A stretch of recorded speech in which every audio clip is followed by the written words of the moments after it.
we recommend you take this moment to do what we're about to do, which is enjoy an Alp.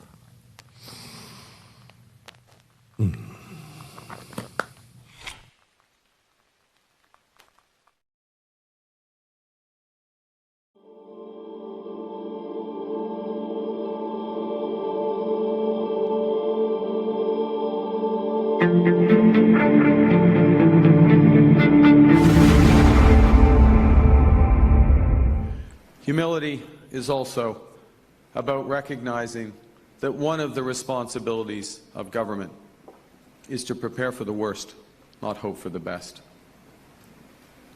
As I've been warning for months, America wants our land, our resources, our water, our country.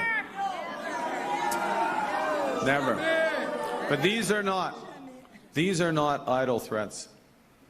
President Trump is trying to break us so that America can own us. That will never ever happen. But we also must recognize the reality that our world has fundamentally changed. There is also, for me, as I stand before you this evening, humility in recognizing that, well, many have chosen to place your trust in me, trust in the Liberal Party. Millions of our fellow citizens preferred a different outcome. And my message to every Canadian is this: no matter where you live, no matter what language you speak, no matter how you voted, I will always do my best to represent everyone who calls Canada home. We're competing against China. We're in a direct major power competition. They're controlling 85% of the refining of these rare earth and critical minerals, and the U.S. has got to get back in the game. We've had a war on mining just like we've had a war on oil and gas. We have all kinds of critical mineral resources here. Some of that is included in coal. President Trump's support of coal supports the metallurgical coal, which supports our steel industry, but it also supports our ability to extract critical minerals from those coal resources.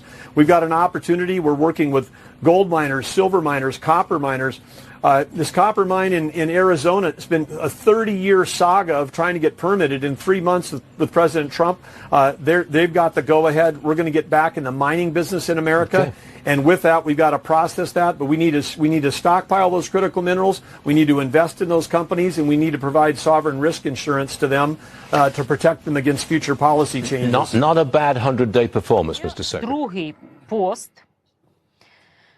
Друга цитата командира 414-ї окремої бригади Роберта Мадяра, який сказав ось що: до Нового року війна не закінчиться. Можна його цитату, якщо є? До Нового року війна не закінчиться, але зміниться її формат. Ми закріпимо той переломний момент, який зараз відбувається. Якщо влада розмовлятиме з російськими чортами не в інтересах українського народу, ця влада отримує від нас по куполу, бо нас мільйон вернеться з війни, а ми тут часу не гаяли. І якщо нам щось не подобатиметься з точки зору цілісності країни, неприємності чекатимуть будь-кого. Look at Belarus. Russia is preparing something there this summer, using military drills as cover. And that's usually how they start a new attack. But where will it go? I don't know. Ukraine, Lithuania, Poland, God bless, no. But we all need to be ready. يا رمانا بعد ما قلعناهم نحن باتجاه المليحة هلا مباشر يا سلمان مباشر يا سلمان هاي سلاحهم بدين الشباب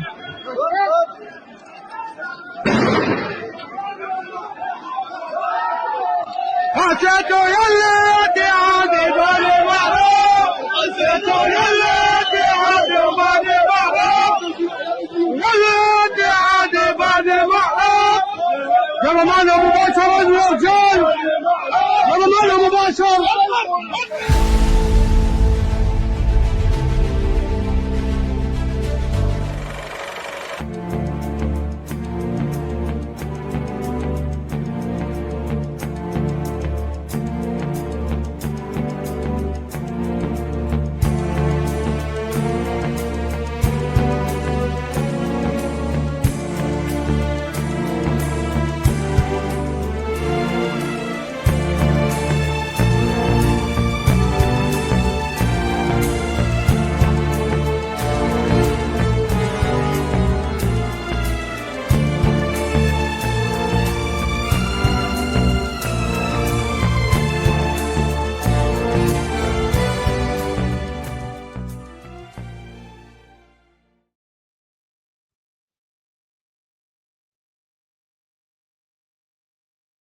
Welcome to the SCIF. Thanks for joining us today on this Wednesday, hump day. Tonight we have the Georgia show at 7 p.m. Eastern, and we'll be Bill Quinn and myself bringing you some heat from Georgia, one of the most critical states in the union, and there's some real problems down there. The Patriots are fighting, but the Matrix is consolidating and striking back. It's literally tug and go as we speak. So join us for that tonight if you have some time, 7 p.m. Eastern for the Georgia show. We're supposed to have Big Honey 6 on soon, but he just sent me a voicemail that he can't do it until later today. So we will tape this and bring him on in the morning, and we're going to be talking about the United Nations and his views on that is the main enemy, and we have to go after it. And I tend to agree with him. So I texted him. I saw a lot of what he was posting. This is Michael Yan, by the way. I saw a lot of what he was posting, so I said, man, come on tomorrow and then let's discuss. So we're going to ship that until tomorrow. But I do have G Van Fleet. She's going to be with us here shortly, second segment. She is a Maoist survivor from China, and she has all the info and the insight on what is going on with the CCP as far as economically in the country and elsewhere. So, sorry, still fighting this cold. Join us for that. At 11:30, I got a treat for you, Robert Kraychik, one of the best feedback we get from one of our guests. He's up in Canada. He's going to tell us what's going on with Carney. And then we'll have to produce on the fly for the rest of the show, which is fine because we were expecting Michael to dig up a lot of it, but we've got a lot of content to bring you, so that'll be fine. So bear with us if there's some little hiccups here and there. The whole show just got scrambled. Anyway, today is April 30th, last day of the month. I'm your host, L Todd Wood, and this is your mission brief. The Ukraine update, we're going to go into that. Zelenskiy is squirming. Trump is talking and making actions that he may withdraw support from Ukraine. Russia is saying this is going to take a while. We stay on this. This is one of our big things on the show, but we're going to stay on it and let you know exactly what's happening day to day, because it's one of the big areas we broke early on. You know, I called another this was probably 4 years ago, and I told another big program on the MAGA Inc. I said, dude, you're not talking about Ukraine. He's like, we don't do Ukraine here. And now they do Ukraine every day.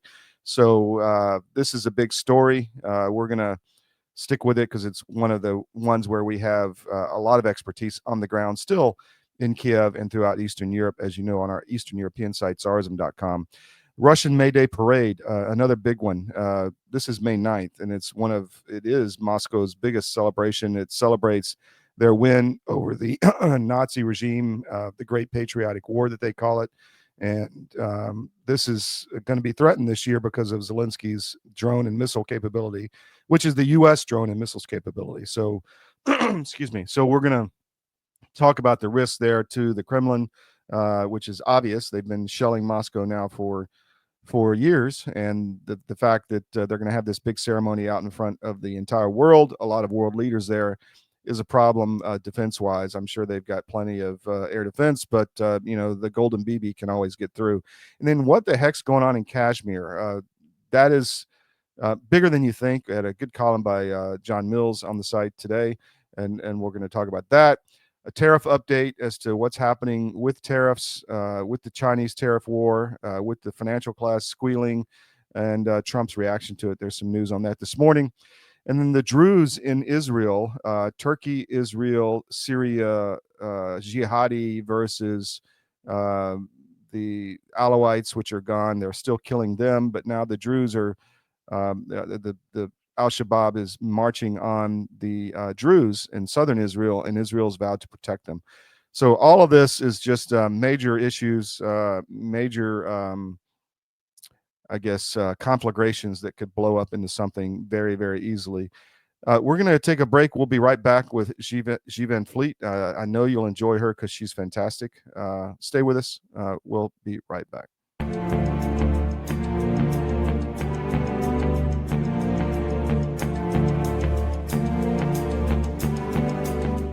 Well, in the case of hydroxychloroquine and ivermectin, these are two medications that have been FDA approved for use in humans for decades. They are very, very inexpensive. Interestingly, available over the counter in almost every other country other than the US and Canada.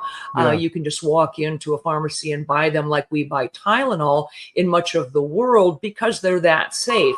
And we've known for decades that ivermectin has very strong antiviral properties. It has anti-inflammatory properties, and both ivermectin and hydroxychloroquine are what we call zinc ionophores. They help to move zinc from the bloodstream into the cell, which is where it needs to be in order to fight off a virus. So lots of application for these, and we have every reason to believe that those drugs also will likely have some efficacy against H5N1 or a number of other respiratory viruses that we may meet down the road. If you haven't noticed, gold has reached a new high, all-time highs actually, and keeps going up every day. Why is that? It's because precious metals are a long-time historical store of value. And if you own a portfolio and you have assets in the fiat currencies, i.e. stocks, bonds, cash, or whatever, you're vulnerable to hyperinflation, which is coming as our debt explodes another trillion every 90 days. It's really scary. So how do you protect yourself? Go to Advisor Metals. If you look on any of our cdm.press sites, about halfway down, there's an ad for Advisor Metals. Click on it, fill out the form for your contact info, and Ira Bishotsky will contact you and talk to you. It's an easy conversation. There's no sales pitch.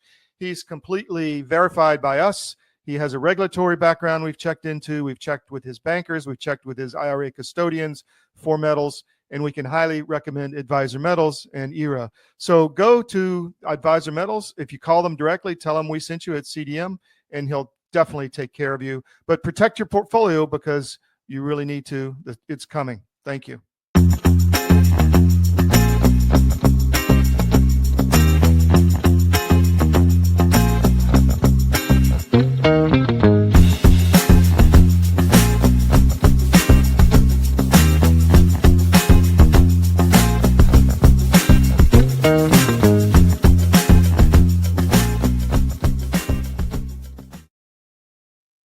Welcome back to the SCIF.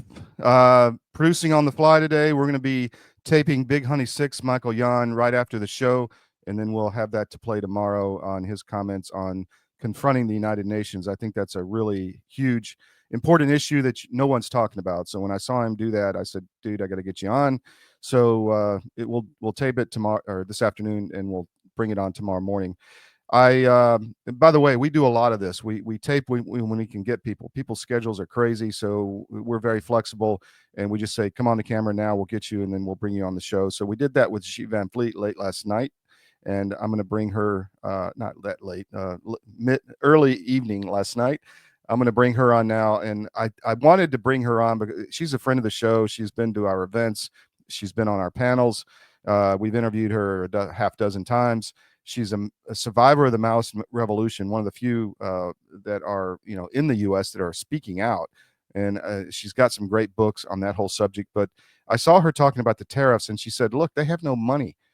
China's talking about making an economy that's going to be consumption-based. They don't have the money to do that. So I wanted her to speak to that, and here she is. We're honored to have She Van Fleet. She's a friend of the show. I've interviewed her many times, and she is a Maoist survivor under Mao's regime and a staunch anti-communist living now in the United States. She, thank you for coming on. I appreciate it. Well, thank you again for inviting me to your show, Todd. So I wanted you on because I saw some comments you made about, everybody's talking about how China's moving to, they're going to sell their stuff internally, and there's going to be all this internal consumption. And you came out and said, well, that's almost impossible because most of the Chinese make very little money. What say you? Yes, I think this is a misconception to a lot of American people, and to some of the policymakers. They focus on their strategy or their goal, and one is leveling out the playground. And one of the things is that you should start not focusing on exporting, but focus on consumption. It sounds very reasonable. So for a lot of Americans, it's, you should do it. China, just make to people that buy more. But they don't know. They don't know. Most of the Chinese people do not have the money. And how serious is the problem? It's a problem for a long time, and so I think it's now only worse. So according to the former prime minister, premier of China, Li Keqiang, he died recently, but he said 600 million Chinese make no more than $5 a day. Now you can't buy a lot of TV. Yeah, it's less than $5 a day. What you think they can buy? Yeah, they can hardly feed themselves. So there's a lot of things, and I think, and I watched, now I'm just totally consumed by the tariff war or the trade war, and I watch both English and Chinese channels and try to learn as much as possible. I haven't been back since 2020 because it's not safe for me to go back.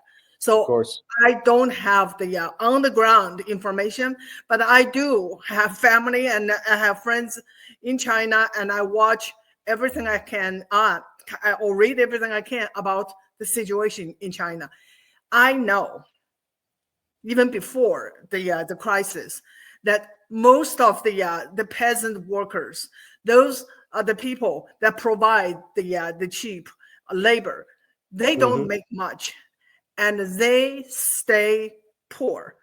Who got rich? First of all, those officials, those people in power, and secondly, the people who work or used to work for the state.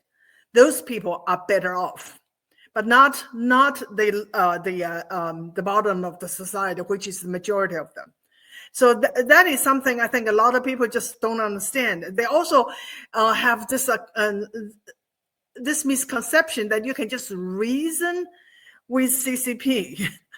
So please don't steal our technology, okay? And we're going to stop it. But you have to understand, CCP depend on stealing the technology from the West. CCP, communists, cannot innovate.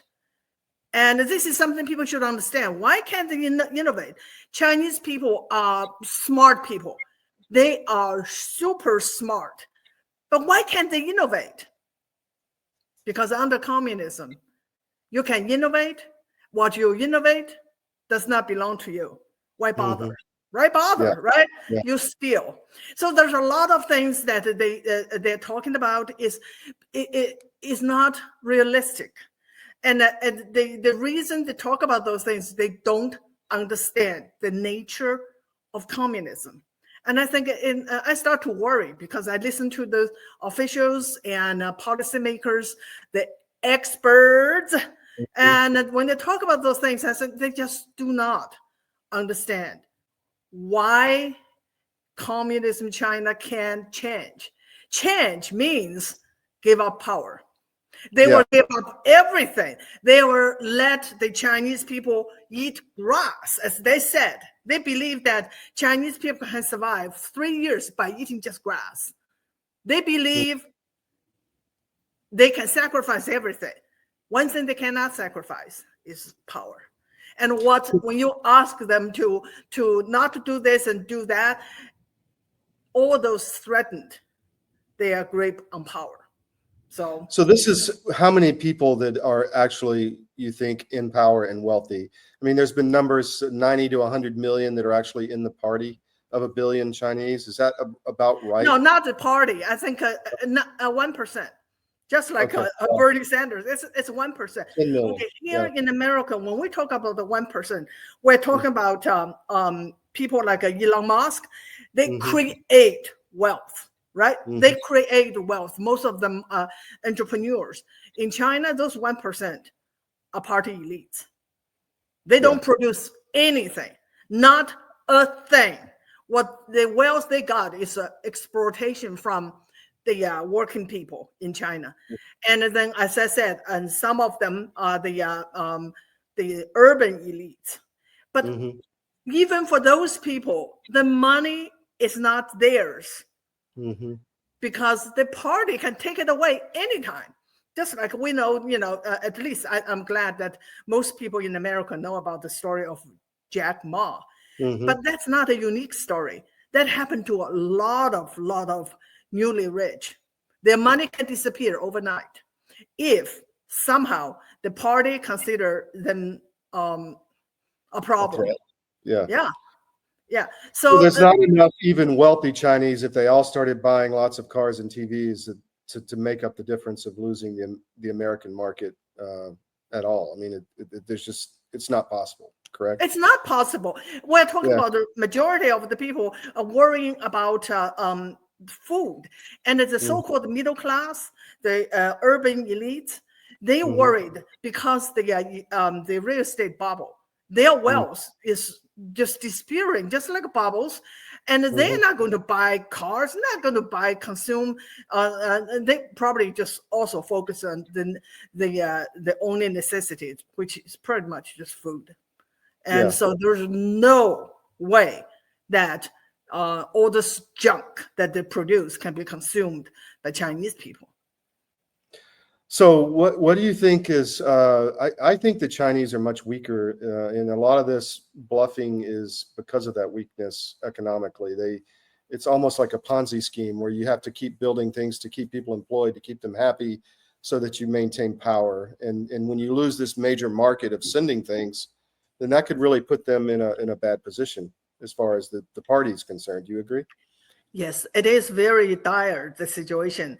And there are quite a few YouTube channels featuring the videos of people posting, commenting on store empty, streets empty, a whole shopping district used to be so busy and bustling, now it's empty. And so I think its situation is really, really dire. I just watched the video, just say that, and now in my hometown, there is an incident that not too long ago, someone put 3 big banners on the overpass, and it's anti-CCP, anti-government banners, and the person was already identified and arrested. So there are signs of people pushing back. Pushing back. But you have to understand, and people just think that overnight there will be a revolution. I think they are not realistic. In China, everything is so tightly controlled. If you just organize a little rally, it is almost an impossibility. Before you could get people involved and in social media, you'll be identified and you'll be shut down, and possibly you find that your app won't work. You can't go to bank to get money. Social credit. The social credit score. That is such a weapon that can control people before you even take any action. So I don't know that, and it is realistic to think that there will be a revolution in China. I don't think that's impossible, but not very likely, at least now. My thought also, to move to Europe for a minute, is a lot of these leaders like Macron, like Merz in Germany, they're not really working for their own people. My sense is they've been co-opted by this ideology that I think stems out of the Chinese Communist Party, because now you're seeing the Europeans move towards China. What are your thoughts on that? I mean, do you have any ideas? Go ahead. I'm not quite sure that's the case. I think we are looking at globalists running Europe, running EU. EU is a globalist organization. I call it the modern day USSR. It is absolutely just like USSR. It's it's a camp. It's a communist camp. Before it's the Eastern Bloc, now it's the Western Bloc. They are the center, the epicenter of communism, of cultural Marxism. So I think they are part of the globalism. And China used to be part of that globalism. And I think, and I talk to a lot of people because that's something just really bothered me. I want to understand. I think what happened is China was part of that club for a long time until Xi Jinping came along. And Xi Jinping, they think Xi Jinping is a nationalist. I said, no, Xi Jinping is not a nationalist. He is in a way, but he's a real globalist. But he does not want to be just a part of a club member. He wants to be the one running the club. So I think because he kind of distanced himself and from the globalists, I think globalists also realize that he is not as easy to control as the President Jiang Zemin and Hu Jintao, and I think they started to turn against him. But now the globalist 1.0 is dismantling. So I don't know. I don't, and I think China, of course, same thing, is sinking just like a Titanic. So I don't know. I think we're really looking at a new world order emerging, and that is not globalism 2.0. I hope. Well, the Europeans are they're in Canada also is in deep trouble, and I agree with you. It's all globalism. I was just wondering how much the Chinese influence was there. Interesting. Any thoughts you have on things we should look out for coming out of China the next 6 months to a year? You think they'll move on Taiwan, that kind of thing? What are your thoughts? I'm not sure whether they can take on Taiwan, and I don't think that that's something that's going to happen. But I'm hoping that the tariff war will weaken them so much, and that we will actually achieve a great degree of decoupling. We have to decouple not as much as don't buy their things, but be self-reliant on the major essential products that we and American people rely on, that we should be able to produce. And I think decoupling will make this more possible. I agree completely. Tell us about your recent book, or you're writing a new one, or is it already published? Yes, no, it's on the way. I wish it's been published because it's perfect for now. And the book is about how United States help the creation and the growth and the rise of the CCP. It's not just say, okay, and the CCP was bad, did this and this. We made it possible. We are enabler. We are still doing that. And a lot of people don't even see it. So, it will be next year, but I really hope this is out. And this is just so needed today for people to understand we are not innocent. We are the farmer that saved that snake, nurtured it. Now the snake is about to strike back. Very interesting. And tell us about, what was the name of your first book that came out? It's Mao's America, A Survivor's Warning. It's really about the parallel between the two cultural revolutions, one in China that I experienced 50 years ago, and one is still unfolding here in America. Xu Jianfleet, thank you very much. I really appreciate it, and all your help and support, and being nice enough to talk to us. Take care. Oh yeah, sure. Thank you. Always. Thank you. Cheers.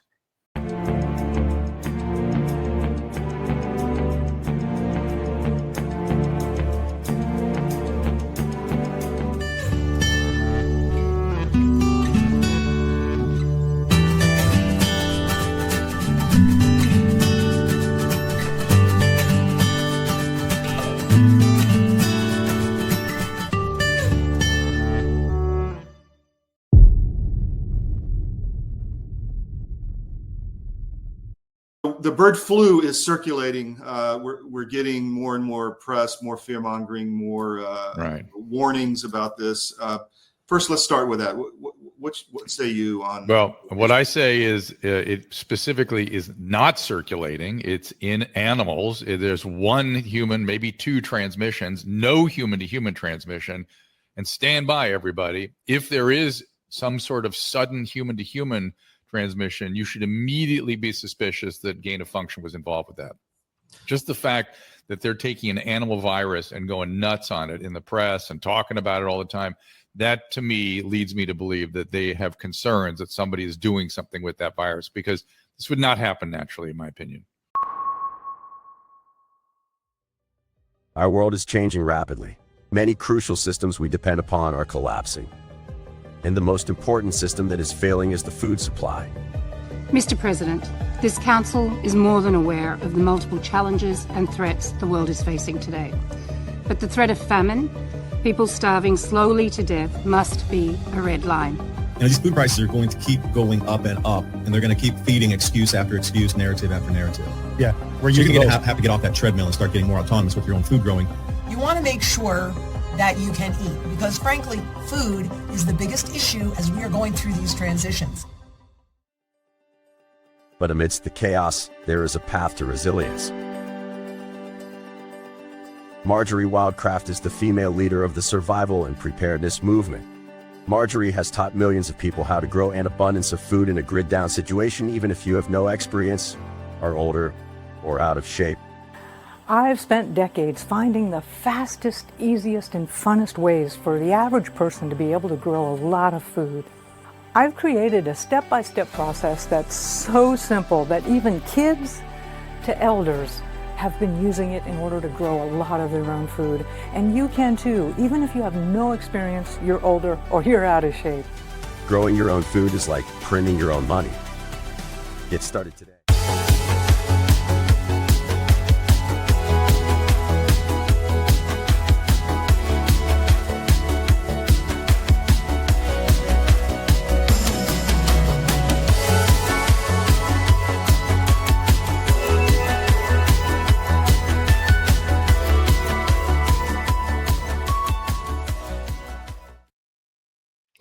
Welcome back to the SCIF. A lot going on today. We got some other guests that are going to come on. Jonathan from Connecticut is going to join us and discuss the just Connecticut politics. It's just a disaster.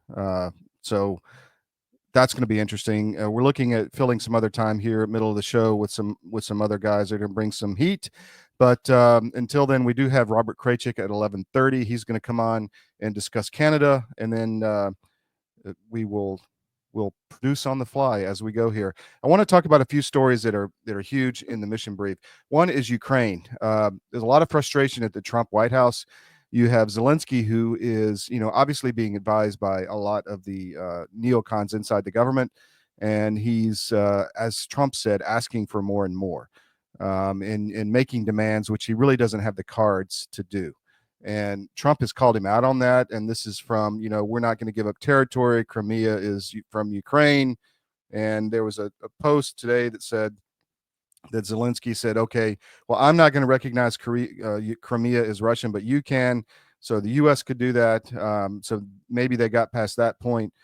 I don't know. But and then Europe came out today and said there's no way we can even provide a security force inside Ukraine as the 64,000 that were possibly needed. Maybe we could do 25,000, but so Europe's going to fold. They have no military capabilities. So you're left with Ukraine, which, the U.S. government holds the cards. If the U.S. government pulls support, Ukraine collapses and Russia will just take what it wants. So that's where the Trump administration is. I don't think they want that outcome. They want a peace negotiation based on the forward line of troops, the FLOT right now. Zelensky doesn't want that. And in Russia, wants control of those regions that it's captured. So this is where we're at. I don't know how this is going to go, but we're going to stay on it. So also, Australia wanted to bring 50 M1 tanks, Abrams, to Ukraine, and Trump blocked it. So they're blocking offensive equipment. They're not doing any more deals through Congress. The times are wasting. And Zelensky surprisingly did say today that he would sign the mineral deal. It looks like it's going to be tomorrow. So that has been negotiated back and forth. Lots of airtime on both sides talking about what it actually is. But it looks like America will get its money back out of Ukraine with this deal, or at least on paper it will. So that's a huge plus and a big impediment out of the way to get this deal done. Moscow, for its point, has the May Day parade coming up. It doesn't want, Ukrainian drones raining down on global leaders and all its troops dressed up in Red Square. That's only a little over a week away. That's 9 days away. So I don't know if the peace will be signed by then, but as I mentioned earlier, Russia is making a big deal of this as the savior of the free world against Nazism, which they're calling the EU and Ukraine. So a lot of different, currents flashing around here, and that, the May Day parade's a big one. The other story I wanted to talk about is Kashmir. Let's talk about Israel first and the Druze community. There's a community in southern Syria called the Druze. Some of them are in Israel. It's a community of a sect of Islam, and they're not Christian, but they're not really the jihadi Islamists either. And so there's a push by the Syrian government to come in and target them. They've already done this to some extent, but we reported yesterday, this is a group of Syrian militants that were going to come down and start killing them. Israel has made this their cause célèbre and said, we'll protect the Druze, and is now bombing positions in around Damascus on this issue, using this issue as a way to do that and take out military capability of the Syrian forces. There was some of the Druze were being stopped by other tribes in the area, but it could be a flashpoint. Turkey is supporting this government. Turkey is supporting the militants and could turn this off. And it looks like they're getting involved to stop, because they don't want a conflagration of Israel against these people either, because the jihadi forces will be wiped out, obviously. So this is another story that's coming up. And in Kashmir, it's a bigger story than you think. And I want to bring up, hold on a second while I just bring this story up, which is what's going on in Kashmir. And we've talked about this many times, but the terror attack on the border between India and Pakistan was a big deal. But there's more to it by the way. And we talked about this online with John Mills, in that the Pakistani-India threatening nuclear conflict with each other, there's more to it. And what's the more to it? The more to it is China.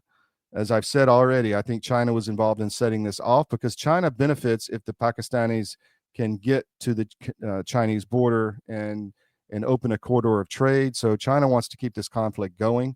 I also think it was an FU to the Trump administration. Okay, you're going to put pressure on us. We're going to start a nuclear war. I mean, these are two powers that have nuclear forces and could easily come to blows. And now the Russians and the Turks are getting involved to try to mediate the conflict, but it's a powder keg. I mean, they've literally been killing each other without guns now for some time. They have a rule that they can fight with clubs, knives, whatever, and kill each other on the border up there. This is troops on either side. It's been happening for some time, and now you've got the terror attack, which we showed yesterday, really igniting the region. And Pakistan is saying that India is going to invade here very shortly. So we're going to stay on this story. It's huge, and it's not going away. So we're kind of producing on the fly today. We'll be right back. We've got to tie up some other guests. So we're going to take a quick break, and then we'll be right back. Thank you.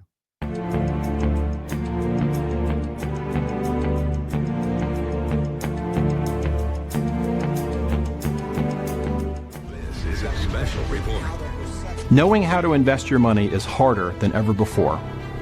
Dealing with stock market volatility, record debt, and terrorist attacks requires new thinking.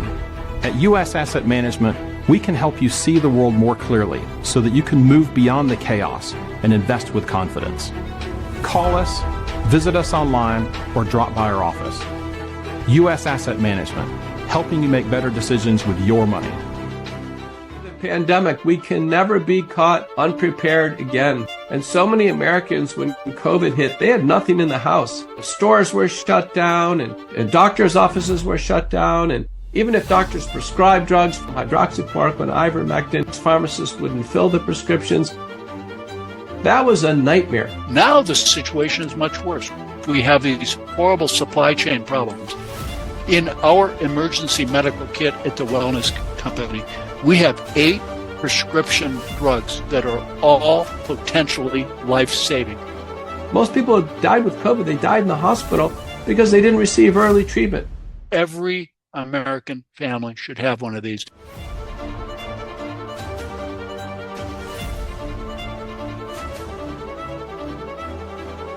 I can tell you the Wellness Company kit is the answer. So we are in the factory in Kentucky. This is Alp World HQ, and we are at the end of the packing line. So I'm going to show you how it works. We have the card, throw it in there. There's a packing slip, and then you have the Alp. And 4, but that seems honestly like a lot. 3 now, but it's good. These pack a punch that, you know, for a normal nicotine brand, it'd be like 8. You know, we think 3 is fine. Next one.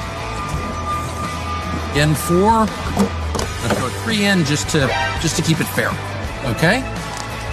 There you go. So you can see you can get fast at this. And really, it's just a matter of repetition. This is kind of the assembly line that, you know, Henry Ford devised so long ago. Tucker, stealing all the Alp again.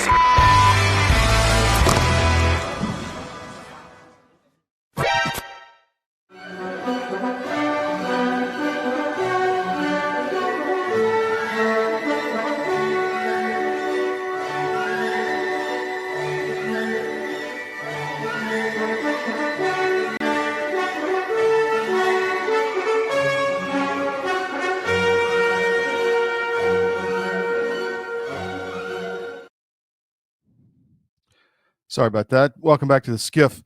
We had a lot of interest in Dr. McCullough's piece the other day on weight loss. This is obviously a lot of Americans are impacted with the metabolic problems they have at their cellular level, and they put on some weight, and it's really hard to get off, and people just are struggling with that. So Ozempic was huge, but there's massive side effects. So there's other options, and I'm going to run this tape again with Dr. McCullough. And I think you'll get something out of it. We actually had people saying, "Can you run that again?" I didn't hear what he had to say.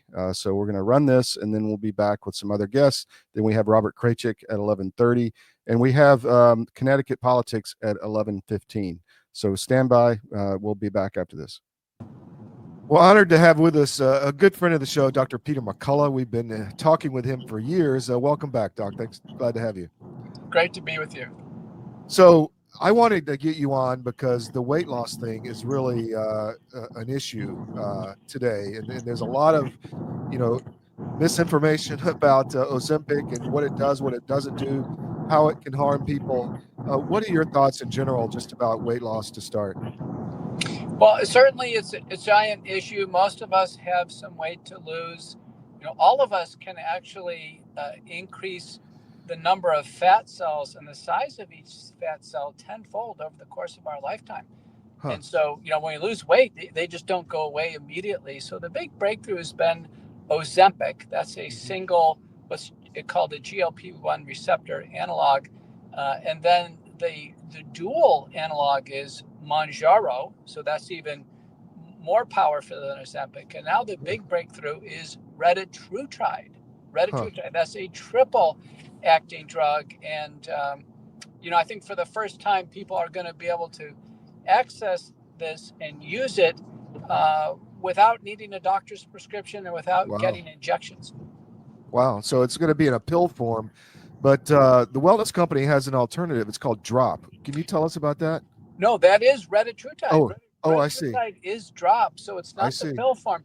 Now, the pill form of Ozempic is called Rybelsus. That's hard to get. It's expensive, and I've tried it in my practice. I think there's too many side effects. The unique benefit of retatrutide, which is Drop, is that it's a peptide, and I have patients start out at about 5 to 10 drops just in the mouth per day. They have wonderful control over the food urges. The weight loss is gratifying to see. Now, this is in support of a weight loss program. Obviously, people making healthy choices, having portion control, and exercising. Drop for weight management support is the way to go. So there was some side effects to Ozempic. Can you tell us about that? I mean, do you know much about that specifically? I do, and I've seen it. So weight loss with Ozempic, because it's an imbalanced product, tends to be more muscle loss. So you'll see loss of the facial muscles. It's actually called Ozempic face. It's terrible. If you go and Google images, you'll see Ozempic face. The other thing is it can cause pancreatitis. It's been associated with a few rare cancers. And the problem is once it's injected, we can't get it out of the body. Yeah. And some patients, once they have intractable nausea and vomiting from it, they have to go to the emergency. That's not going to happen with the wellness company drop. Here, patients can, modulate it every day. Interesting. So why do you think we have an obesity epidemic in this country? What's the main issue? Or the top 3 issues, I should say. I think our diet over time is marginated from high quality sources of protein, fresh fruits and vegetables to the 3 S's. The 3 S's make us fat: sugars, starches, and saturated fat. Food is always, available to us. Most people who are at a ideal body weight are working really hard to be at that ideal body weight. It's not a natural. The natural tendency is to gain weight in today's diet. Sure. So Arkansas and Indiana have asked for permission from the federal government to stop using SNAP dollars to subsidize, things like soda and other bad foods. Is that something that should go national? It is. We have legislation in Texas that's being looked at, I think 9 states in total, Todd. SNAP, or this a nutritional supplement program, or food stamps, you can't buy alcohol with it. You can't buy McDonald's with it. You shouldn't be able to go in and buy, ho-hos and donuts and chips and other things. It turns out a large proportion of those dollars are spent there. Now, an average person in Texas on SNAP gets just over $100 per month supplemental. So what we're saying is we just want those dollars spent on high quality sources of protein, fresh fruits and vegetables, and not to be blown on junk food. Now, if they want to spend their own money doing that, they can. But I think this will be a good government nudge for healthy choices. And while we're on that subject, autism is a big one. What do you think is causing this epidemic? I mean, I interviewed Mary Holland today from Children's Health Defense, and she's saying the numbers have gone from like 1 in 1,500 to 1 in 31 in males in California. I mean, what is the driver in your mind of that? Well, it is Autism Month. The CDC did drop a bombshell on April 17th with their report in MMWR. You're right, autism rates are skyrocketing. And we're talking about this isn't due to just better screening. These are hardcore cases. About 2/3 needed special learning needs. About 1/4 have trouble with simple daily tasks like using the toilet. Todd, this is a big deal. Yeah, it's a big problem. 3.2% of all children, 5% in California. I recently reviewed a paper on focal points. It's over 9% in the UK. So this is worldwide, Europe and Japan. I can tell you as an epidemiologist, there's no single exclusive cause of autism, but there are risk factors, and they all temporally have increased over time. So for instance, older adults, so conceiving a baby over age 40 for a man, over age 35 for a woman, premature delivery and a NICU baby, much more likely to have autism. In fact, some studies show about a 20% autism rate there. It's clear that illnesses that can provoke a febrile seizure during childhood, infections of any type, for sure. When there's a febrile seizure, watch out. There's about a 40% chance the child will convert to autism. So, this idea of really treating childhood fever aggressively is important. But the big risk factor, it appears to be combination vaccination. And what we're seeing now is vaccines in combination giving in greater frequency, greater intensity, causing an acute reaction in a child, again, a febrile seizure or close to it, and then the child converting to autism. The children aren't born with this. They convert to it typically after a big battery of vaccines.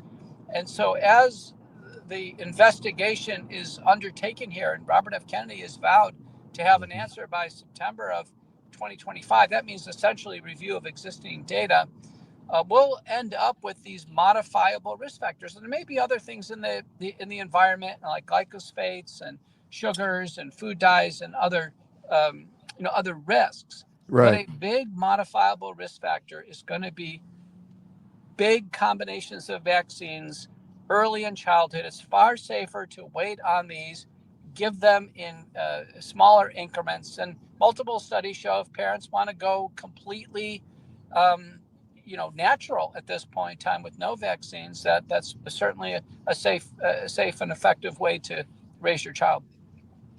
Very interesting. So Kennedy has a lot of information that's already been collected. He's got a mountain of data, right, that he can sift through. So, but September of this year is pretty aggressive to come to some conclusion. Is that because he thinks he has the data already, or how do you think he's going to really investigate this autism cause? But I was asked on the Matt Gates show on One American News, like what additional data would you need? I said, well, the CDC has a 16-center autism network that they wrote the report from on April 17th. And, that's an easy match to the vaccine records because there's a great variation. So, for instance, rates of autism in Laredo, Texas, less than 1%. California, 5%. California boys, 8%. So, this should be evaluable. There will be a great reliance on existing sources of published data. A big one is a study from the Florida Medicaid program, and the first author is Mawson. It's published in the journal Science, Public Health, Policy, and Law. This is important. 49,000 Medicaid children, the data cut at age 9, 10% had no Medicaid visits for vaccines. The other 90% did, as a proxy. Now, the kids with no Medicaid visits still could have gotten shots in school programs, but it's a proxy for being either unvaccinated or lightly vaccinated. And the rate of autism in the 10% unvaccinated was 1.1%, and it was 2.9% in the vaccinated. Wow. And the greater the number of visits for vaccination, the greater the risk for autism. So there's an internal consistency there. So I think Mawson and a variety of other important papers will be reviewed. And, September is going to be a big time for health news for parents who are raising children and tackling these issues. So let's switch gears for a second. Supply chain, a lot of news on tariffs. Prescription drugs are still mostly made outside the country, India, China, et cetera. How long do you think it could take us to get to where we can have a good supply chain internally for medicines made here in the U.S.? If it's purely market-driven and price-based, it'll take several years. And unfortunately, Americans would have to endure high generic prices in order to bring the manufacturers like Glenmark and others to produce domestically. I think this is a great opportunity for a private-public partnership. The government should view our generic prescription drug supply as a national security risk. If you look at all the money that was blown in these programs over the various, previous administrations that Elon Musk and Doge uncovered, you look at all that money spent, you say, gosh, you spent a fraction of that in supporting generic manufacturing of, like, say, critical antibiotics, antihypertensive, diabetes medicines, and to make sure that we had that drug supply secure. Americans would sleep better at night. This, this brinksmanship with China is concerning, particularly for our elderly. So last question, how is the wellness company dealing with this drug supply problem? I know you guys have a lot of alternatives, but what it's one of your focuses, right? To try to help people not have this issue? Right. So we take an approach. We certainly recommend non-prescription solutions first, nutraceuticals and supplements. We have two prescription pharmacies, one in Boca Raton for our emergency kits. They can be pre-prescribed in orders. A lot of people are now buying the field kit. That's the biggest kit, has the biggest suite of critical medications, antibiotics, corticosteroids, EpiPens, etc. And then we have a prescription pharmacy in Beaumont, Texas. And so people who enroll as a member at the middle and higher levels, Todd, they get their prescription medicines free through our Beaumont, Texas pharmacy. I'm a member. I do that myself. And so you can actually get way ahead on a supply at home. And we have ample supplies. We have no intention of raising prices of drugs on our customers, and we're going to protect our membership base. So I think everybody ought to take a look at a middle or a top tier membership at the wellness company, particularly if you're on generic medications. And I'm a cardiologist, and I can tell you 90% of the drugs I prescribe are generics. Well, that's a good thing, I guess. It's lower prices, but still, as you said, if there's no competition, the prices can go up. Doc, thanks for your time. Anything else you want to get out? It's very important. We're in Autism Month right now. I think your sense of alarm is appropriate. I was dismayed when I read the CDC report, which was essentially a bombshell. And we got to the conclusions. There was no call for research. There was no sense of alarm. It just said, well, we should get ready and, have more special needs services available in the future for more and more kids with autism. I think Americans should reject that CDC apathy and defeatism. And we should take this on. We should have a all hands on deck approach to finding the determinants or the risk factors for autism, being able to change that, and then change the trajectory of this epidemic. Doc, thanks for your time. I know you're busy. Take care. See you next time. Thank you. Bye.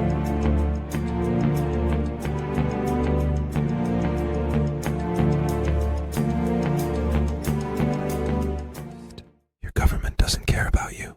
That's why you need a medical emergency kit.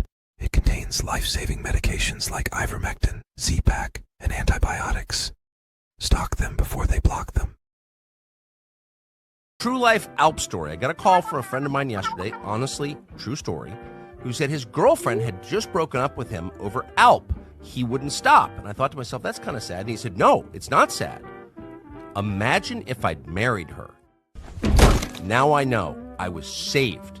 Then the next day, this same friend is driving at twice the speed limit through a major American city, pulled over by a cop in a speed trap. Cop takes his license registration, goes back to the patrol car, runs him, comes back, looks in the window and sees a tin of Alp on the dashboard. Pauses, stunned, says to my friend, you use Alp?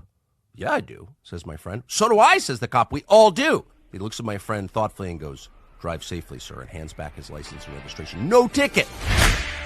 So in 2 days, he's saved from a tragic marriage to a girl who doesn't like Alp and a speeding ticket. All true. It's more than a nicotine patch.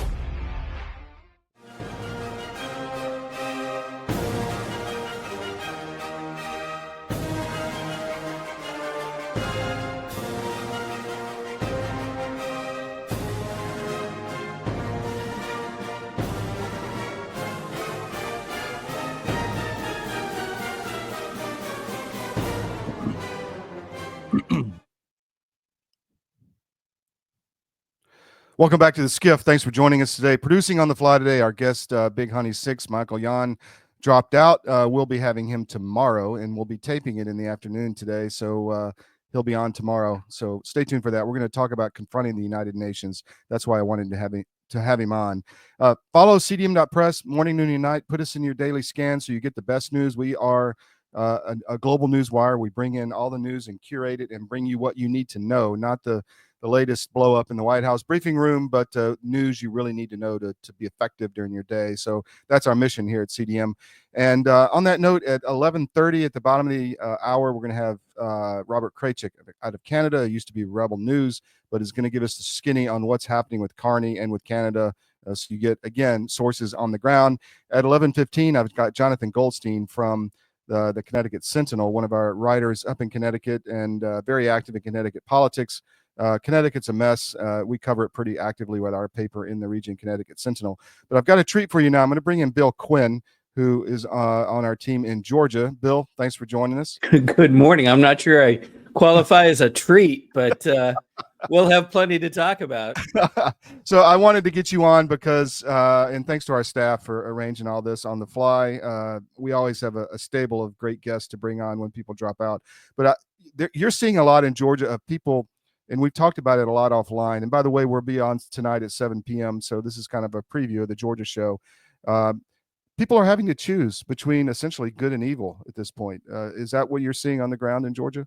It is. Some people don't recognize it exactly like that yet. They just see people that they thought they could count on a while ago, and all of a sudden they seem to be their characteristics are different. They're aligned with different people. They're making different choices, and it's getting to be so pervasive that many people are noticing it. They're like, "Wait a minute, she used to be with us," you Yeah, know. yeah, And yeah. all of a sudden you're seeing this dichotomy of opinions, and you're seeing people deliberately, apparently, spread what is easily proven to be untrue. At the same time, you're seeing, guess what? The famous words conspiracy theory surface again. We just had it happen overnight. And bear with me, I'm going to bring something up while we're chatting. One of our great researchers that always does his homework and so forth was called a conspiracy theorist overnight. Hmm. Well, I go back to what Don Jr. Posted last year, in fact, as we were getting into this phase where more and more is being known. And here's what he had to say.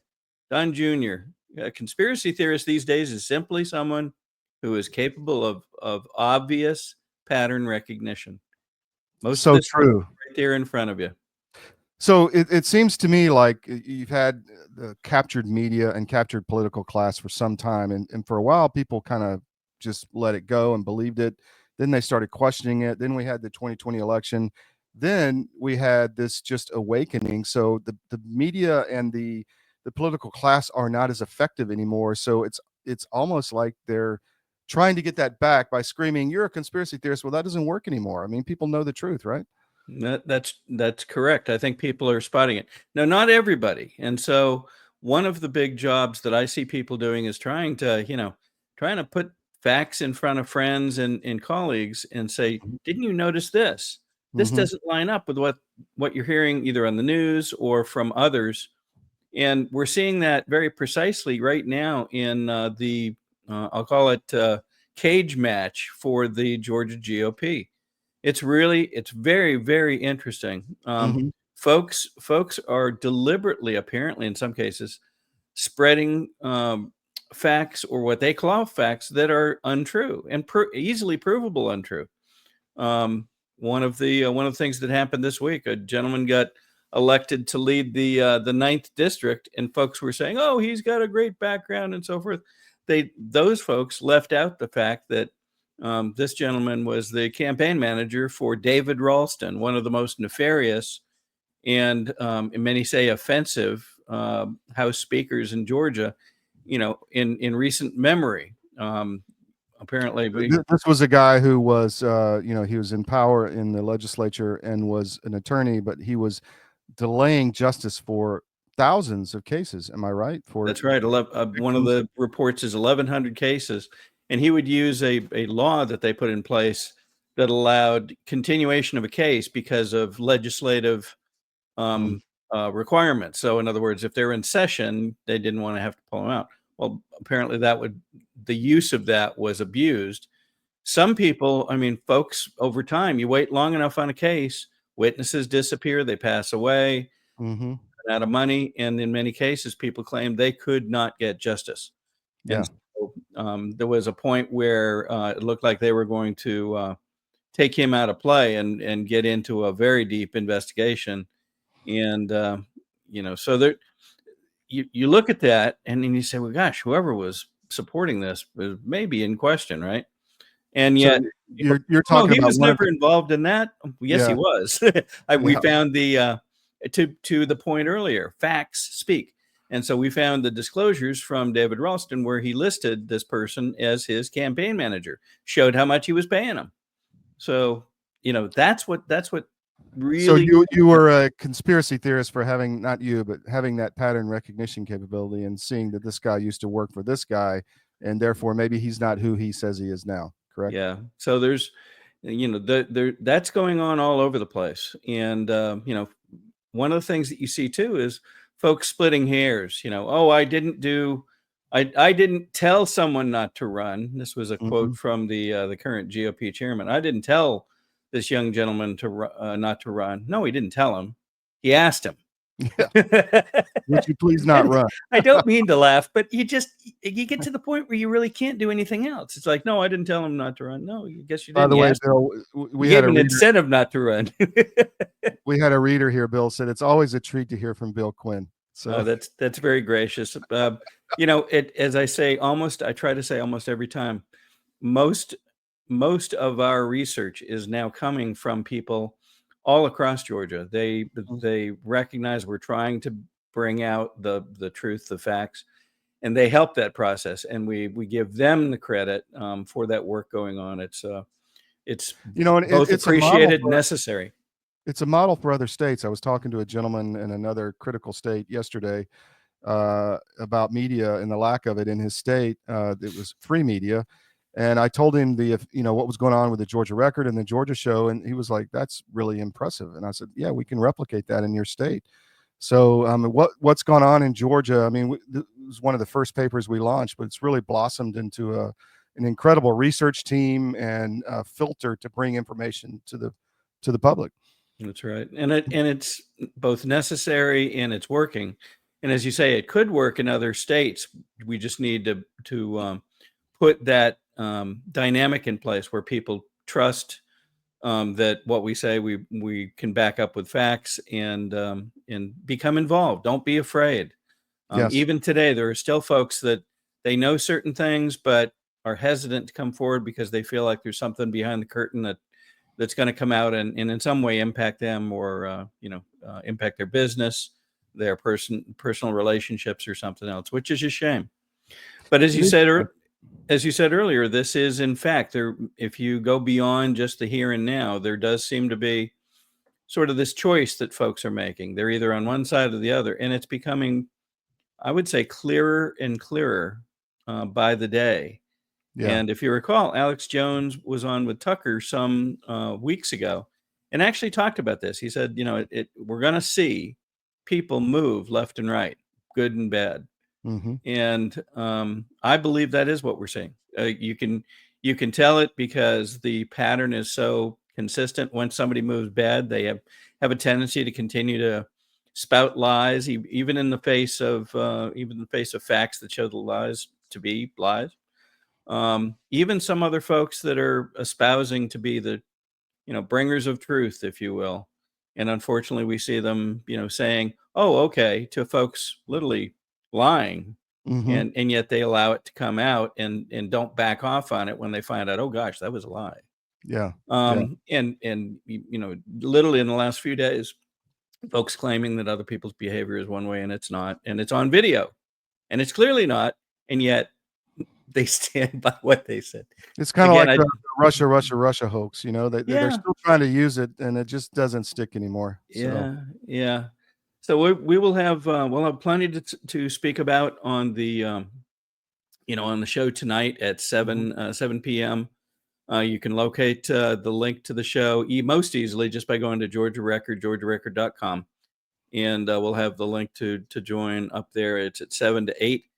And tonight we're going to, we've continued, and for now years, beginning with an article you wrote back in 2023. We've been questioning the nature of the structure of the GOP in Georgia. Why is it in a corporate structure when corporate laws are not consistent with party election laws? Different area of the law say different things, different requirements, and many that are not. They call for many things that the corporation, if you will, is not complying with. And so we're gonna bring on a guest that has deep experience in this, and you can actually begin to see it when you look at the right things. Now we're not going to steal his thunder, but again, it comes down to looking at the actual facts and being able to spot and understand what you're seeing. The facts are irrefutable. If you look at the law, it's irrefutable. I mean, it's not like it's supposed a to little be gray area, and then you have how you see it or interpret it. It's irrefutable. One can't be the other, and vice versa. That's right. It's supposed to be, and we're supposed to follow the law if, in fact, they indeed are valid laws. So it begs the question: why would this be? And we won't be able to answer the net question underneath this. What's the motivation behind all of this yet? But we will be able to bring those facts forward. And so I think you had a tape there. Do you want to play that? Sure. This is actually Alex Jones making that comment, and I'll see if we can find. Well, it'll be short, but he'll talk about this notion of folks making a choice. Bible, Old Testament, New Testament, it's all there, and then I see it happening. It says that during these big times of change, that you'll see the best out of the good people and the worst out of the bad people, and some people you thought were good are going to really activate and show you their real cards, that they're really your servants of evil or really slaves of evil. And then you're going to see some people you thought weren't good that are going to be touched and make the decision to be strong for liberty. That'll be some of our greatest champions. Yes. And that you're not going to really see people in the middle anymore, that big middle of people passing the buck. God said you were hot nor cold. You were lukewarm. I spit you out of my mouth. And so we're going into really the beginning. It's going to get way more intense in my view. I mean, if any prediction, it's that. If people think things are wild now and tumultuous, this is going to be seen as the calm before the storm. And so there's going to be nowhere to be in the middle. People are going to have to choose a side. And those that have chosen evil, chosen the establishment, chosen the satanic world order, are going to get deeper and deeper into their devotion, their hysteria, their violence, trying to prop it up, because deep down they're scared, and they have a form of Stockholm syndrome where they go to the abuser and think if they prostrate themselves before it, somehow they'll be given deliverance, when really they just need to repent and ask God to come in to their heart and cleanse them and then rise them up to be a soldier against this evil in this key time. But there'll be no room for anybody in the middle in the time we're in. And I'm talking to so many people that weren't even Christian or weren't even religious or weren't even spiritual, who are saying it's good versus evil. And I talked to so many people I know that are professionals, and they, Austin's full of a lot of, So obviously these are heavy topics. These are things that are not easy to discuss, but we seem to somehow be in a time when they must be discussed. And I think Alex Jones came with some key ideas, one of which he didn't speak of in that, but that I will reinforce myself is, the notion of people making choices. I think people can always make new choices. That explains folks that we thought were perhaps bad and are now moving back to the good side. That's a choice. Folks always have free will. And recently I was lucky enough to be able to speak with Kathy O'Brien, who is world renowned for her findings and her unfortunate disasterly experiences with these bad actors, Satanists or whatever you want to call them, along with Lynn Hagerman. And we put that out. It was a great conversation. And they continue to reinforce that there's always a choice. There's always a choice, no matter who they are, as long as they are willing to open up their soul and let God back in, let Jesus back in, that they can move back to the good, or be allowed to move back to the good. And I think that's true. It explains what we're seeing in part. The other is unfortunately equally true. Folks that say, no, I'm going to play with the bad boys, get to do that, I think. And it's unfortunate. And we have to hope that something will trigger a move back to the light side of the equation. Bill, thanks for jumping on last minute. I appreciate it. We'll see you tonight at 7 o'clock on the Georgia Show, 7 o'clock Eastern. Thank you very much. Great to be with you. Take care.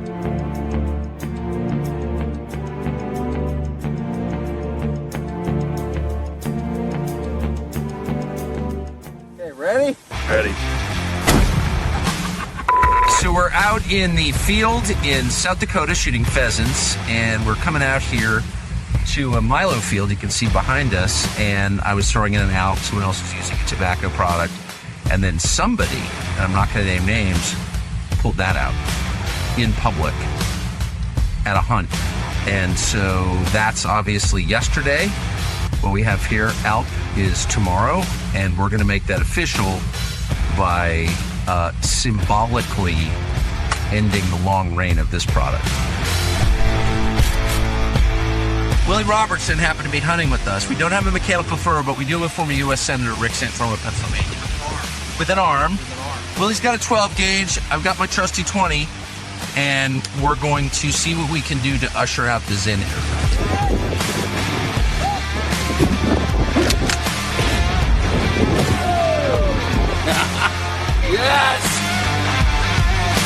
So, I should say, alppouch.com, for sale now, alppouch.com. Usher in tomorrow a brand new world of nicotine pouches, the American Lip Pillow, on sale now. Warning! This product contains nicotine. Nicotine is an addictive. I'm David Cross, and you may know me from my election integrity work, but I also own U.S. Asset Management, an investment advisory practice. I've been an advisor for nearly 30 years, and one of the questions I get asked most frequently is, do I have enough money relative to other people my age? And while that's an interesting question, it's also the wrong question. The right question is do you have enough money to sustain your lifestyle for the rest of your life? This is a question you should know the answer to. This is what we do. Check us out at us-am.com and look for our big proud American Eagle logo.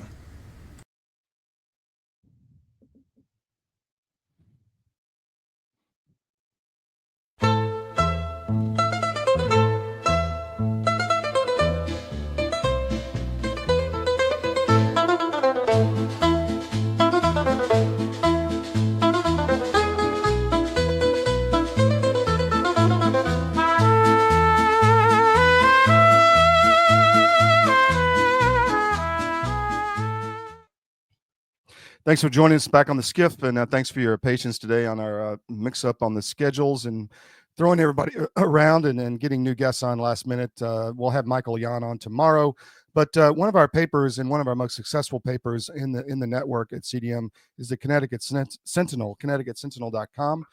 It's been really effective in one of the most infiltrated states in the union, and we have a strong team on the ground, and one of those is Jonathan Goldstein. I'm bringing him in now. Jonathan, thanks for coming on last minute, man. I appreciate you making the time for us today. Of course, Todd. Thanks for having me. So you're in the fight there. What's happening in the great state of Connecticut? I mean, are we making some progress? I think we're making progress. I think there's a couple things to talk about today.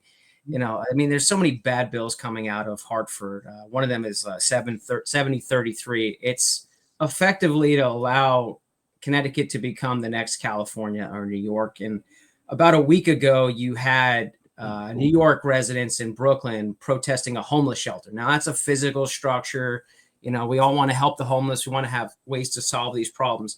Connecticut's passing genius legislation that allow you to effectively park your car, be homeless in a shopping center, which isn't a public place. It's defined a lot of things as public places, and the cops can't do anything about it. So, you know, if this actually passes, it came off the floor. I mean, it can go onto the floor any day.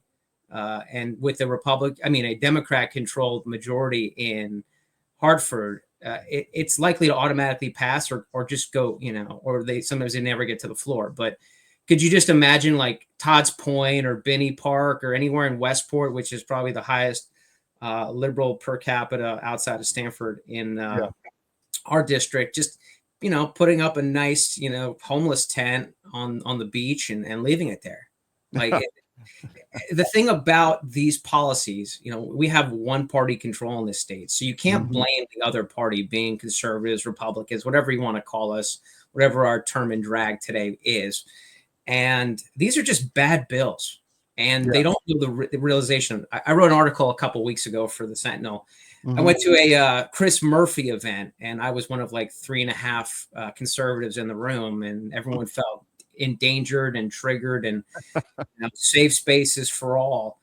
But what was most concerning to me, and probably the most enjoyable part of the experience, was two things. I'm standing outside by a Chris Murphy Must Go sign. I'm wearing a blue shirt. I'm not wearing anything patriotic or anything like Trump is my savior, nothing along these lines to put me into another quote Trump derangement syndrome.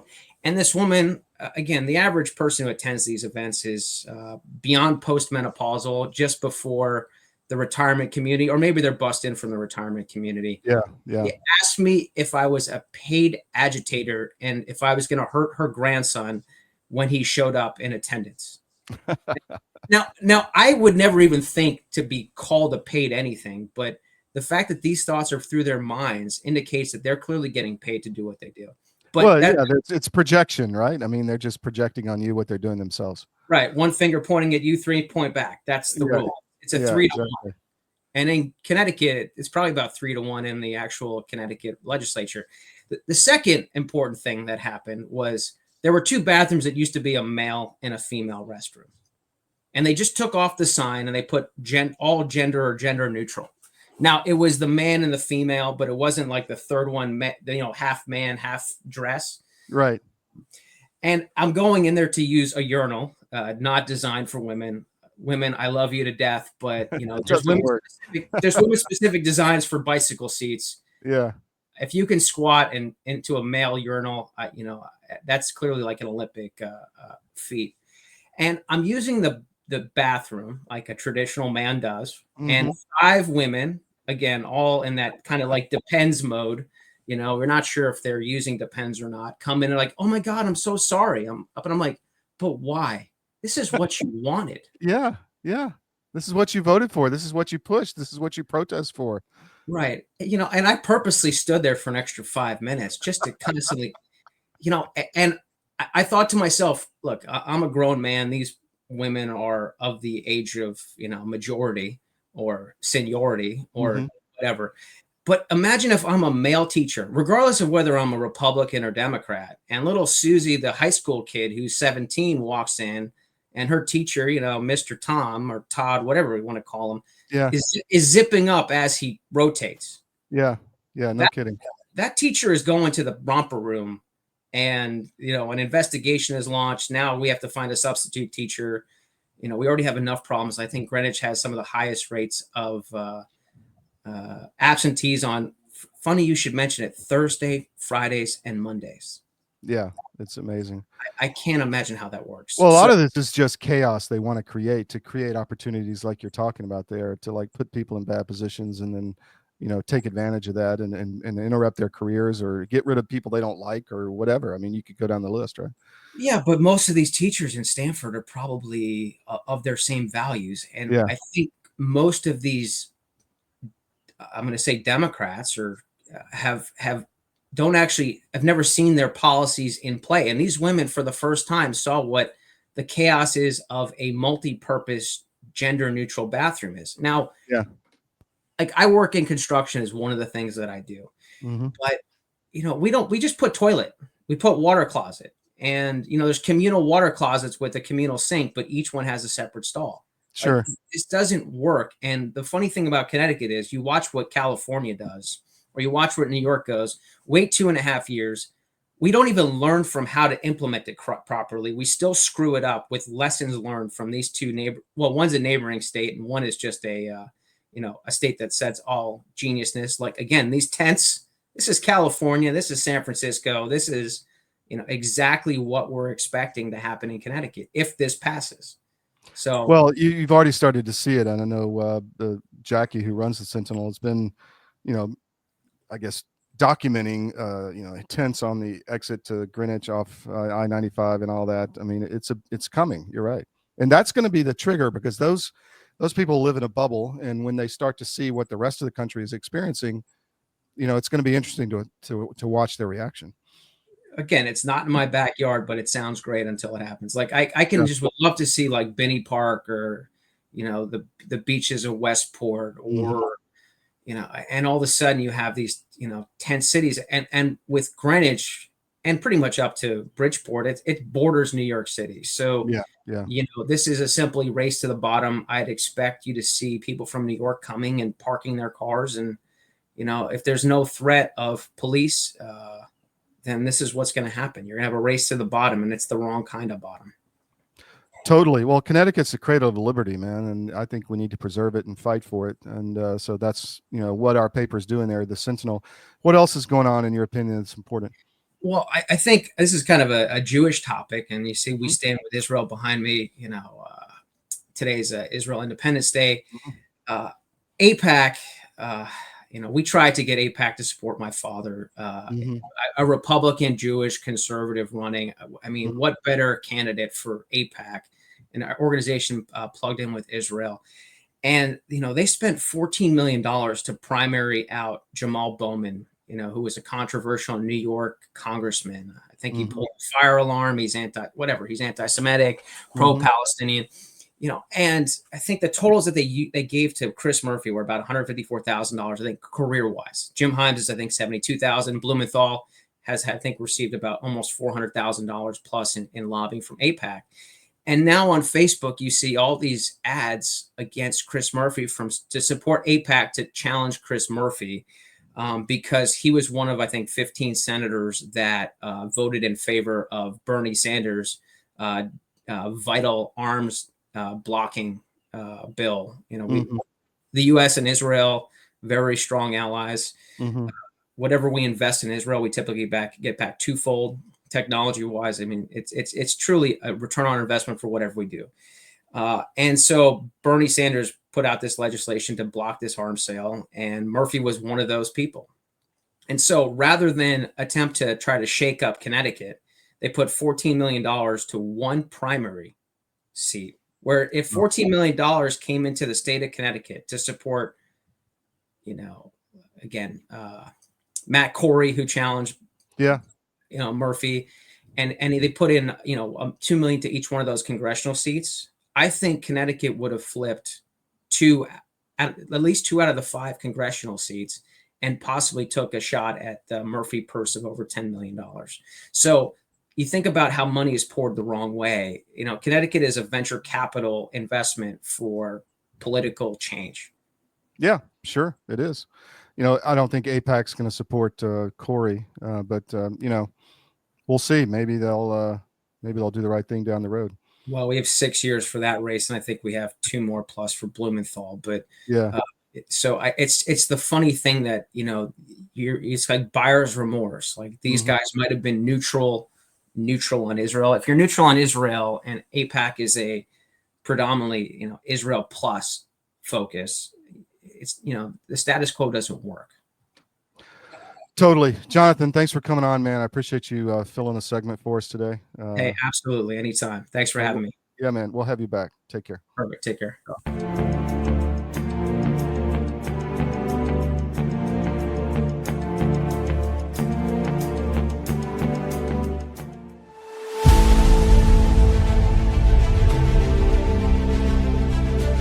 Watching my friends gain more and more weight, and then eventually I got to tell you, this is a little dark, but bad diet literally killed my whole crew. Wow. Diabetes, a stroke, I mean, all kinds of stuff. It's like, you had a stroke? You're not even 50 years old. You guys got to quit eating this stuff. Your body knows what's what. You're not conscious of this. But that's why people will go to the refrigerator and they'll grab this and that and the other and put together this outrageously elaborate combination of foods.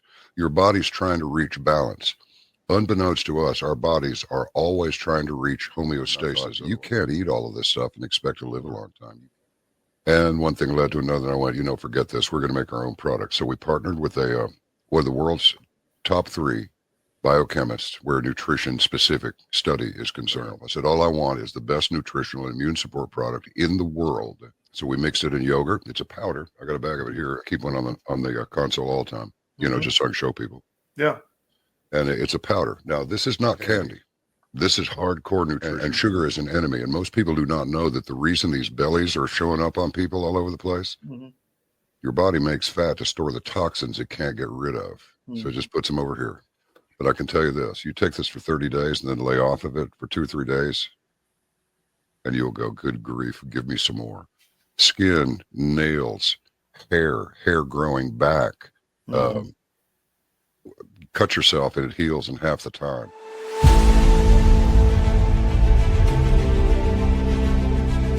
I'm David Cross, and you may know me from my election integrity work, but I also own U.S. Asset Management, an investment advisory practice. I've been an advisor for nearly 30 years, and one of the questions I get asked most frequently is, do I have enough money relative to other people my age? And while that's an interesting question, it's also the wrong question. The right question is do you have enough money to sustain your lifestyle for the rest of your life? This is a question you should know the answer to. This is what we do. Check us out at us-am.com and look for our big proud American Eagle logo.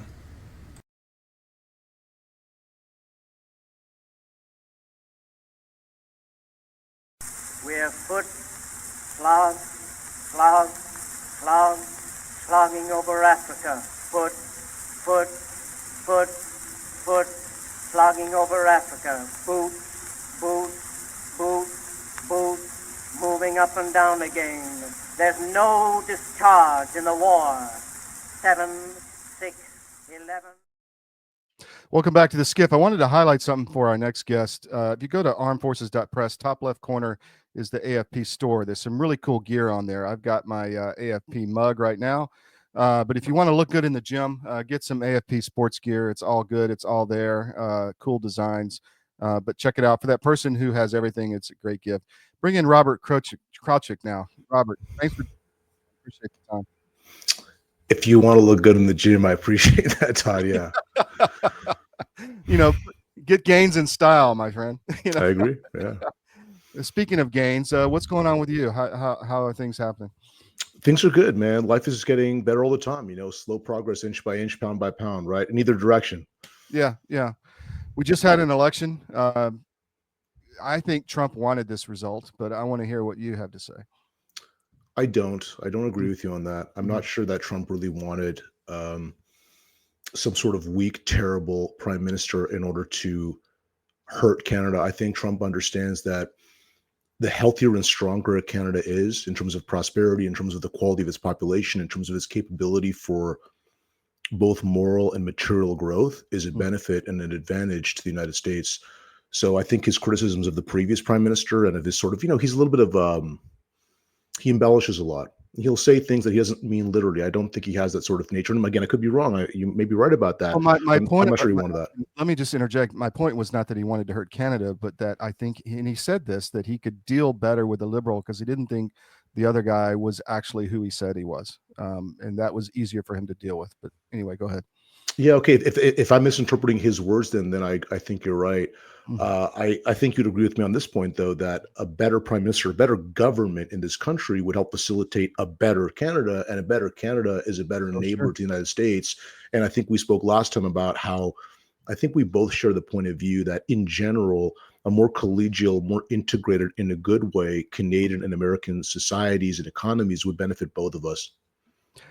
Completely agree. I mean, we should be friends. We've helped each other for centuries. I was reading that in I think it was World War II or World War I, the Canadian troops was one of the biggest international factions there were.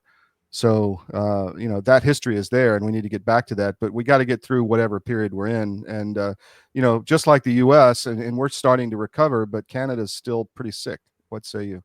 Yeah, I agree. If we view it in a sort of biological sense, Canada is very ill.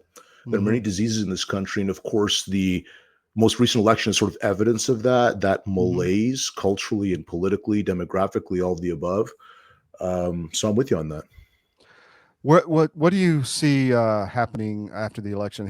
He has a minority government. I think he's 3 seats short from a majority, Carney, that is. What will be the agenda? How will Canadians react? I mean, right now that he's been successful focusing on Trump and making him the bad guy, but what is the reason behind that, to take the eyes off what he is actually going to be doing? Oh, okay. So there's 2 parts to that question. I'll take the first part first. In terms of what to expect going forward, you will see more of the same. The dominant party, the dominant parties, these sort of ostensibly oppositional groups like the so-called NDP, so-called Green Party, they're going to side, I expect, with the so-called Liberal Party. I use so-called as this qualifier because none of these parties actually follow their namesakes. It's very deceptive marketing. And you'll see more of this ghost hunting, whether it's so-called climate change, whether it's this pursuit of so-called white supremacy and the sort of racial egalitarianism, whether it's hunting the latest enemy that's been manufactured as a shiny object to distract low information, propagandized members of the public. And that connects to your second part of the question about this whole framing of Donald Trump and specifically the tariffs as this existential priority threat to which all other priorities must be subjugated until it's addressed. So a few things on that. Number one, the framing of Donald Trump and the tariffs as the top threat, the top priority to Canada is of course delusional. It's of course used as this, look here, look here, look here. Don't look at the actual material metrics of your life that are being degraded every day. I can get in that in a moment because again, every objective metric of quality of life in this country is going down constantly. But instead of looking at that, you have to look at Orange Hitler right? Orange man bad. This is the threat of the day. So this same playbook we've seen with the COVID-19 enterprise, we've seen with the Black Lives Matter campaign, we've seen with all of these sorts of things. It's very, very old and predictable. Now, as far as the response, because Donald Trump's tariffs are not entirely imaginary, they're real. They should be given some priority from the Canadian government. But like we were speaking last time, the question is, what are his grievances? What's he seeking to do? And what is in the best interests of Canadians in order to pursue from governmental policy perspective? And like I said before, Donald Trump's grievances with the Canadian government are legitimate. Donald Trump has a priority. He must serve his American citizens. And the American citizens are best served if they have open access to ostensibly your best friend here in the North. And unfortunately, the Canadian government has been very hostile to American business interests for decades. We talked about this too, right? There is prohibition. American companies cannot compete in our telecommunications markets. They cannot compete in the air travel market. They cannot compete in the banking sector, as you mentioned. And also on a smaller level, even Canada puts tariffs on dairy imports. So cheese or milk or these sorts of products from, Vermont and Ohio, I think they're well known for it. They're getting penalized. They basically can't compete. They get like a 250% tariff. Canadians aren't going to pay that. So we're shutting out American industries. And then the Canadian establishment acts all offended. Oh my God, how dare Trump ask more of us? So how does the Canadian public think about that? I mean, and has the propaganda been effective? Because you hear a lot on X and elsewhere of Canadian, and in the video we showed in the cold open today, screaming about Trump, supporting Carney, rah, rah, rah, go Canada. What is it working? Okay, two things on this. So, to your specific question about whether or not the Canadian public is being effectively propagandized to follow the shiny object, in my life, no. But it's possible that I'm sort of kryptonite to left-wingers and they don't want to talk to me. I don't know. I don't self-select. Maybe it's possible because I don't really meet those people. I see them on TV. I know that they're voting that way based on the so-called polls, but I literally do not meet people like that. Again, it's possible that I've curated a very narrow environment for myself, but I don't know.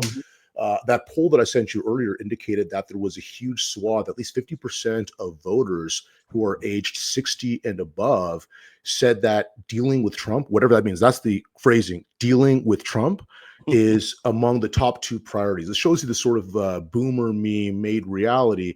But to the point of the election, this is where Pierre Poilievre and the Conservative Party, so-called, made, in my view, a catastrophic error. So objectively what they did was compare themselves to the other parties and say, we're going to be tougher on Trump.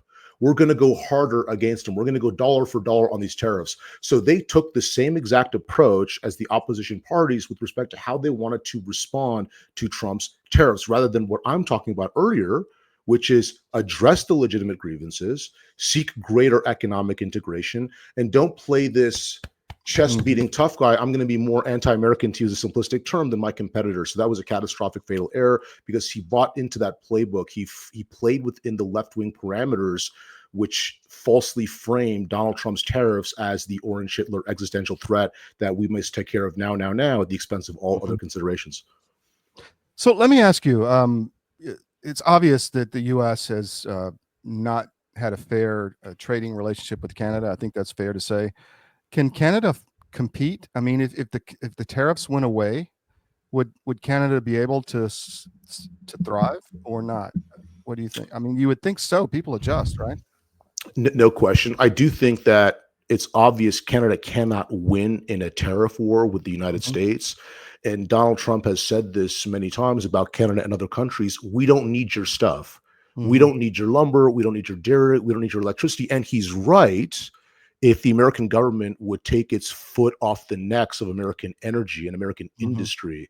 So the only reason why America will import a lot of Canadian products, a lot of them are just raw commodities, is because of, again, this artificial framework of parasitism, which makes it impossible for American industry to just operate freely and economically and become prosperous.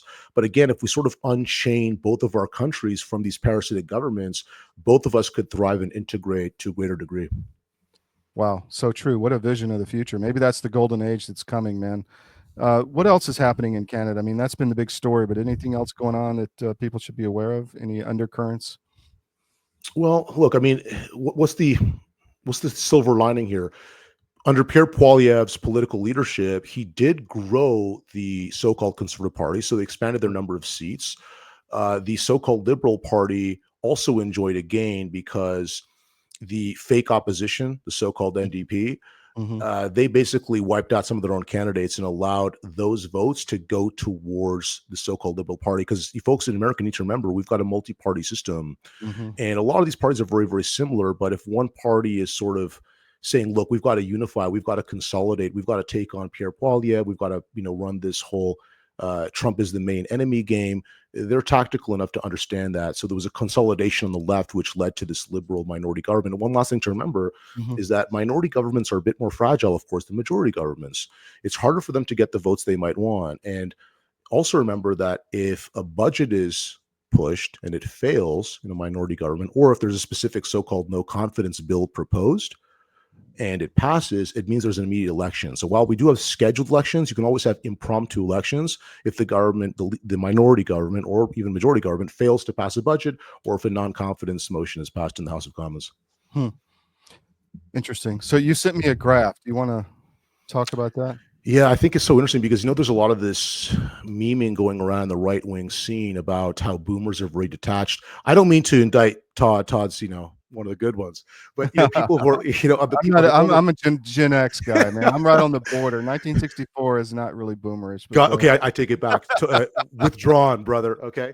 So people, let's say, who are older, I'll give you just the logistics of why older people, let's say in their 60s and above, tend to be more decadent and disconnected and just sort of delusional when it comes to politics. I'm not saying they're cerebrally dumber or mentally deficient. They're informationally deficient because they grew up with the television. And the television obviously is one of the worst mediums of information. And they're dependent on that. And when the internet came around, started becoming a thing, it was already sort of hard for them to get into that, given that this was this new technology. I don't want to get into it. Maybe it's a fad. Here we are, fast forward 2025, and talking to someone 67 years old, it's like arguing with the TV. So if you argue with the TV, what is the TV telling you? The TV is telling you that orange man bad. We got to take this on now. So in that graph that I sent you, there's no question which had a greater differential between demographic groups segregated by age than this one. So for the audience who's not seeing this, the Canadians were polled on what they thought the top two priorities were in determining their vote. So one of the potential priorities was, quote, dealing with Donald Trump. 50% of poll respondents aged 60 and above agreed with that. And the next highest is going to be people between 45 and 59. And already there, it's like 34%. And when you go into cost of living, when you go into lowering the cost of housing, which is, of course, a person's largest cost, you can see these boomers are the least concerned out of all the age groups. So that's this amazing. Sort of, it's very revealing. And it's, we often talk about geographical differences, perhaps racial and ethnic differences. But it's very interesting to look at the differences in age groups. So really, this is sort of largely boomer-led election in this regard. Well, you see that in the U.S., and I'm looking at the graph. Reducing your cost of living and making Canada a better place to live was the biggest concern of the youth and the least concern of the older crowd. You see that, in protests today. You get elderly, older white women that go at liberals that go out and while the youth are saying, Gen Z is turning the other way, actually. So it's because they want a better life. They see they have no future at all. The decadence is real. The programming via television is real, and it's scary. Yeah. Robert, thanks, man. Really appreciate you coming on. Always a really good insight into what's happening above the border. So we'll have you back down the road when more Canada gets in the news. Take care, bud. Cheers, brother. Bye.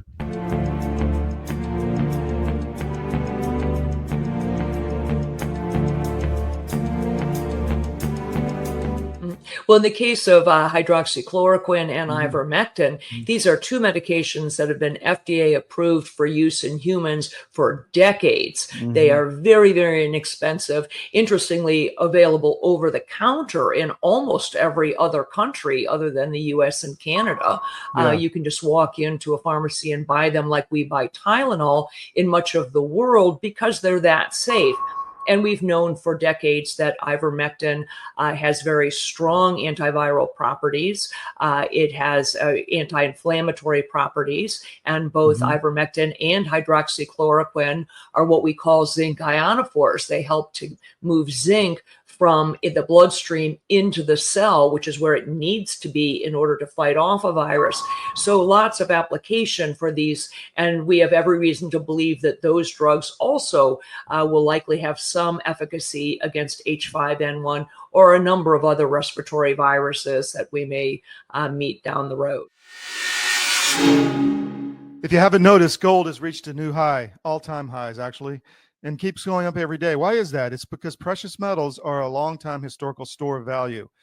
And if you own a portfolio and you have assets in the fiat currencies, i.e. stocks, bonds, cash, or whatever, you're vulnerable to hyperinflation, which is coming as our debt explodes another trillion every 90 days. It's really scary. So how do you protect yourself? Go to Advisor Metals. If you look on any of our CDM.press sites, about halfway down, there's an ad for Advisor Metals. Click on it, fill out the form for your contact info, and Ira Bishotsky will contact you and talk to you. It's an easy conversation. There's no sales pitch. He's completely verified by us. He has a regulatory background we've checked into. We've checked with his bankers. We've checked with his IRA custodians for metals, and we can highly recommend Advisor Metals and IRA. So go to Advisor Metals. If you call them directly, tell them we sent you at CDM, and he'll definitely take care of you. But protect your portfolio because you really need to. It's coming. Thank you.